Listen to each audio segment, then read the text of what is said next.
everyone, and welcome to this episode of Soul Seeds, where my guest expert for today is the lovely Emma. And Emma is both an author and a witchy entrepreneur. So thank you so much for being here, Emma. Thank you for asking me. It's lovely.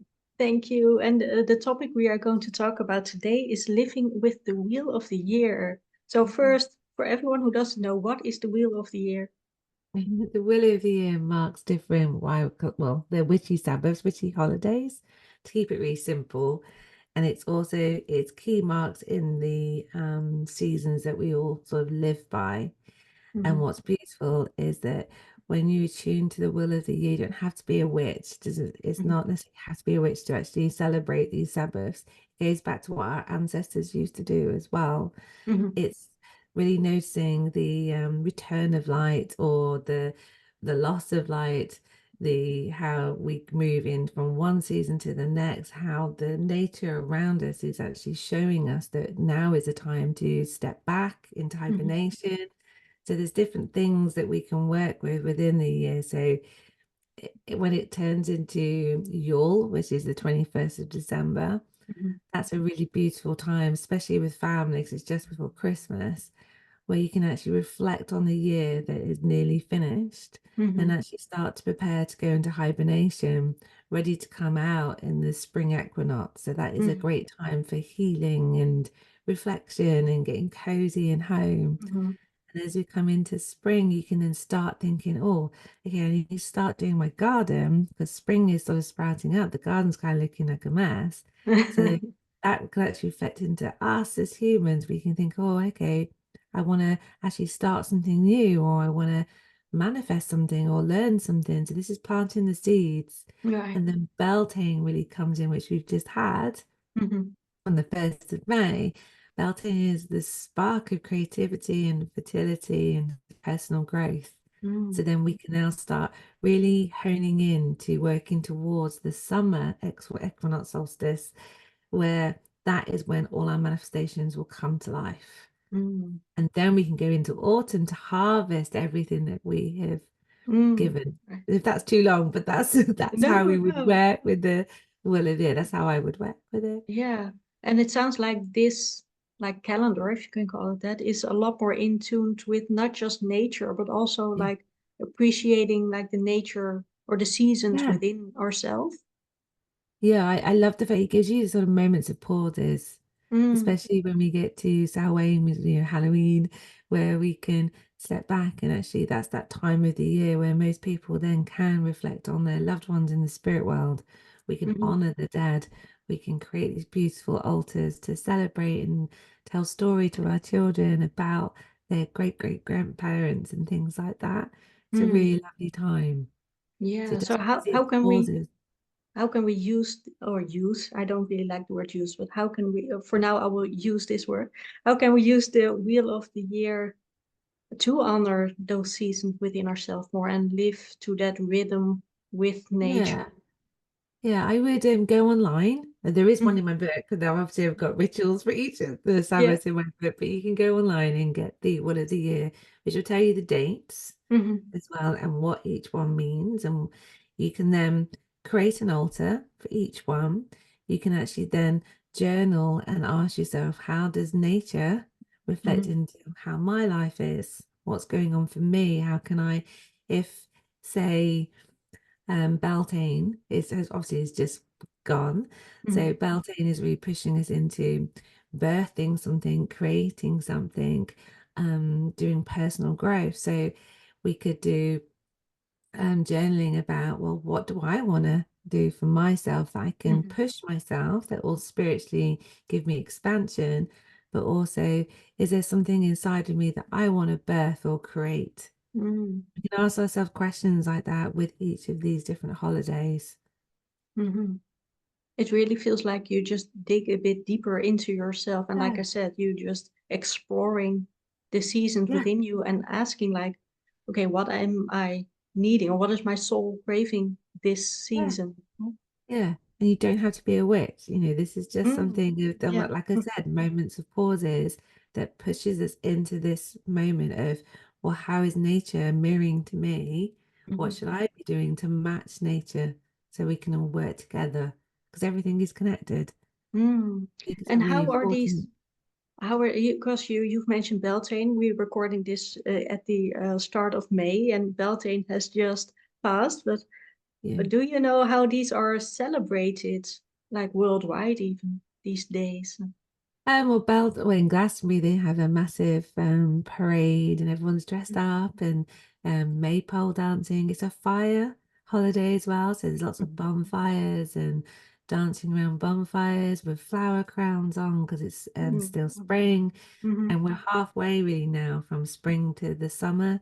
So it's a Mm-hmm. great time to celebrate and feast and get together with your friends and talk about what you're wanting to manifest. Mm. It can be celebrated in many different ways. Because are the different holidays like Beltane, are they all connected to a different element? Because you said Beltane is a Yeah, fire. some of them are, but I like to keep things more simple so that everybody, so you don't, because I think some people think because I'm a witch, they think, oh, they have to do it in a certain way, or there's Mm-hmm. lots of rules. I think it's so much nicer just to really read about the Sabbath that's coming up on the Mm-hmm. point of the will of the year, and then think, okay, what would I like to do with my children or my friends or on my own, and make it more unique for yourself because Mm-hmm. that's what our ancestors would have done. Right. Just Mm. let it be free flowing. Yeah, Mm. yeah, no rules. Yeah, I think that's the most important one, right? No, Yeah, no because it holds rules. people back. It does really hold people Right. back. Yeah, and the last thing you want to do is like constrict yourself and how you celebrate yourself and life, Yeah, really. Mm. yeah, And yeah. you Even also the most mentioned, important part is if you had, as long as a Sabbath can make you pause and mm, reflect on your own self, that's the magic. That's the best bit. mm. And of course, we have recorded a previous episode where we talked about altars. And what kind of altars would you create for the wheel of the year, like per season? What kind of altars would you create? Oh, I love doing it. I do different altars for each of the Sabbaths. I think my favorite altar has to be most probably Samhain or Yule, because Hmm. Yule is so beautiful because I have everything really dark. So I have no lights on. It's all with candlelight. I'm bringing in evergreens. There's white candles, so it does look very sacred and beautiful, and it seems very relaxing for me. Where the Samhain one, I would put in lots of photographs of my people who I've lost in the spirit world. I would bring in items of their jewelry or possessions that they've left me.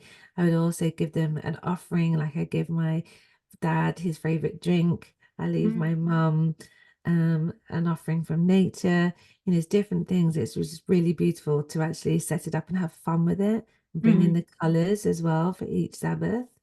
So, Hmm. I mean, in my book, I have a list of different things you can do for each altar and each things you can put on there, different colors of candles, nature, and objects and stuff. So, but again, it's a really personal choice. Hmm. And of course, you mentioned you don't have to be a witch to appreciate, Oh, these seasons and these yeah, festivities, of course. yeah. So, And you don't but have to what, celebrate every single one either. You can just right. be drawn to a few of them. You can just notice, or if you might want to do an altar on maybe a few, you don't have to do every Hmm. single one. It's really up to you. Yeah, I think that's the most important part. Like I said before, you don't have to restrict yourself with any rules or must do's or must don'ts. No, I think because exactly. to you, what is the essence of like celebrating those moments? Yeah, yeah, exactly. They are like, what is the main essence for you to celebrate those, you think? The main is really to connect from the connection of me as a person, a woman, to the nature. So it's bringing Mm. together the world around me and within me into that moment. That's the Mm-hmm. most important thing. And also, like you would ask me to let go of things, Mm. and like Beltane is asking me to actually call in some things. So it's this lovely balance. So it's almost Right. like the will of the year is almost like the monthly moon phase. It gives you the same seasons, the same cycles, I mean, of Mm-hmm. actually going in to heal and then coming out to call in. And that's what Mm. I like. That's important to me. And is there one, like you say, you want to focus on manifestation? Are there Mm. certain times that are more like potent for that, or? Say summer solstice, Hmm. because if Right, you've got the sun, you've got everything around you, right. it's all going to help you. That's probably the one to, Hmm. from now until then, is the perfect time to start manifesting. Mm. And for instance, like healing or doing like shadow work or inner work, is there another time for that that's more potent? Yeah. Yeah, I would do that probably after Yule into Imbolc, so Yule to February. So you Hmm. come out of that for spring equinox. So that's sort of like 20th, 23rd, something like that. So you've got a good December, January, February to do that healing work. Mm. Yeah, because we like, I think intuitively already see those like the darker months Yeah, or like the winter months, if you can call it, yeah, then for like inner work, because you retreat a bit, you're inside more, it's yeah, darker, it's yeah. so I think it's also like connecting to your intuition there with those seasons to see, okay, like I said, what does my Yeah, soul need right now? yeah, yeah. Hmm. And that's what it's all about. Right. Well, thank you so much, Emma. It was You're lovely to welcome. talk to you. Thank you. You're welcome. Thank you.